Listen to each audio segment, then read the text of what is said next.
ನಮಸ್ತೆ. ಶ್ರೀ ಶಿವಶಕ್ತಿ ಯೋಗ ಕೇಂದ್ರದಿಂದ ಸರೋಜ. ಈ ದಿನ ಚತುಷ್ಪಾದಾಸನ ಅಂತ ಒಂದು ಆಸನ.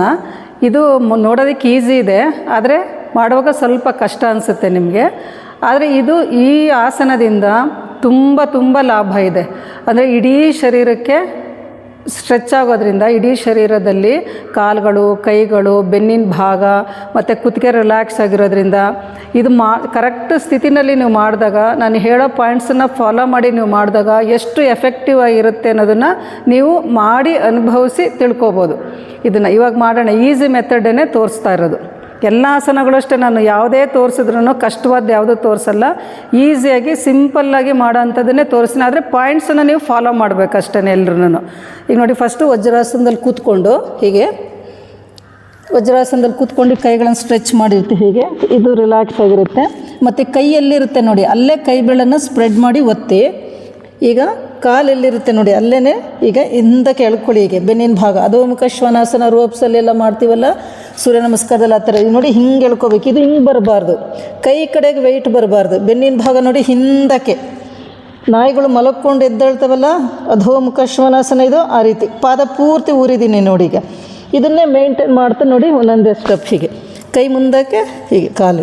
ಈಗ ನೋಡಿ, ನಾನು ಪಾದಗಳನ್ನು ಪೂರ್ತಿ ಊರ್ಬಿಟ್ಟು ಮಾಡ್ತಾಯಿದ್ದೀನಿ, ಹಿಮ್ಮಡಿ ಲಿಫ್ಟ್ ಮಾಡಿಲ್ಲ. ಪ್ರತಿಯೊಂದು ಸ್ಟೆಪ್ನಲ್ಲೂ ಕೈ ಮುಂದಕ್ಕೆ ಎಳಿತಾ ಇರುವಾಗ ಬೆನ್ನಿನ ಭಾಗ ನೋಡಿ ಇದನ್ನು ಹಿಂದಕ್ಕೆ ಎಳ್ಕೋಬೇಕು. ಹಿಪ್ಸ್ ಕಡೆಗೆ, ಪೃಷ್ಠದ ಕಡೆಗೆ ಎಳಿತಾ ಬರಬೇಕು. ಹೀಗೆ ಸ್ಟ್ರೆಚಿಂಗನ್ನು ಗಮನಿಸಿ. ಎಷ್ಟೇ ಶರೀರದಲ್ಲಿ ಫ್ಯಾಟ್ ಇದ್ರೂ ಇದನ್ನು ಕರೆಕ್ಟ್ ಸ್ಥಿತಿನಲ್ಲಿ ಮಾಡಿದ್ರೆ ಒಂದು ವಾರದಲ್ಲೇ ನಿಮಗೆ ರಿಸಲ್ಟ್ ಗೊತ್ತಾಗುತ್ತೆ ಇದು ಮಾಡೋದ್ರಿಂದ. ಹೀಗೆ ಈ ಥರ. ಈಗ ಇದರಲ್ಲೇ ಇನ್ನೊಂದು ಮೆಥಡ್ ತೋರಿಸ್ತೀನಿ. ಈಗ ಪಾದ ಪೂರ್ತಿ ಊರ್ಬಿಟ್ಟು ಮಾಡಿದ್ದೆ ಅಲ್ವಾ.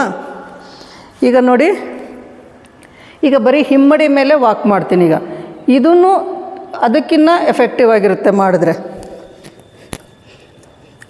ನೋಡಿ, ಈಗ ಒಂದು ಸಲ ಹಿಂಗೆ ಸ್ಟ್ರೆಚ್ ಮಾಡ್ಕೊಳ್ಳಿ. ಹೀಗೆ ಪಾದ ಪೂರ್ತಿ ಊರಿದ್ದೀನಲ್ವ.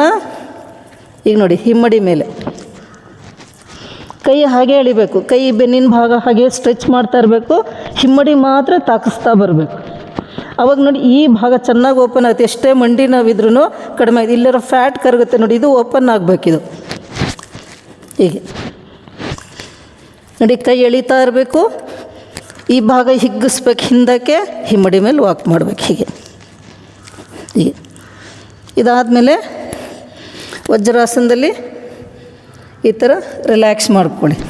ಹೀಗೆ ಇಲ್ಲಿ ರಿಲ್ಯಾಕ್ಸ್ ಆಗಿರ್ಬೇಕು. ನಂತರ ಮೇಲಕ್ಕೆ ಬನ್ನಿ. ತುಂಬ ಚೆನ್ನಾಗಿರುತ್ತೆ ಇದು ಮಾಡೋದ್ರಿಂದ, ರಿಲ್ಯಾಕ್ಸ್ ಆಗಿರುತ್ತೆ. ಇದು ಮಾಡಿ ಉಪಯೋಗ ಪಡ್ಕೊಳ್ಳಿ.